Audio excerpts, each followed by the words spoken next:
आता एक मोठी बातमी आहे। धैर्यशील मोहिते पाटील आणि शरद पवारांमधील बैठक संपलेली आहे। 14 तारखेला धैर्यशील मोहिते पाटील हे प्रवेश करणार आहेत। 16 तारखेला उमेदवारी अर्ज भरणार आहेत। त्यामुळे माढ्याचा तिढा आता अखेर सुटला असं म्हणायला हरकत नाही, कारण धैर्यशील मोहिते पाटील आणि शरद पवारांमधील बैठक संपलेली आहे। 14 तारखेला धैर्यशील मोहिते पाटील आता प्रवेश देखील करणार आहेत आणि 16 तारखेला ते उमेदवारी अर्ज भरणार। त्यामुळे या मतदारसंघात मोहिते पाटील विरुद्ध निंबाळकर अशा प्रकारची लढत होणार हे जवळपास आता स्पष्ट झालंय। त्याची केवळ औपचारिकता आता बाकी आहे।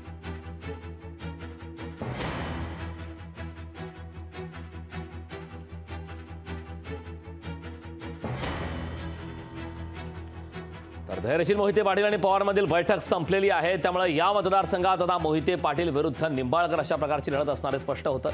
खरं तर निंबाळकर यांची उमेदवारी जाहीर होण्याच्या आधीपासूनच निंबाळकर यांच्या उमेदवारीला विरोध होता आणि आता अखेर धैर्यशील मोहिते पाटील यांचा पक्षप्रवेशाची तारीख आणि वेळ ठरली। लोकशाही मराठी ऐका, पहा, जागरूक रहा।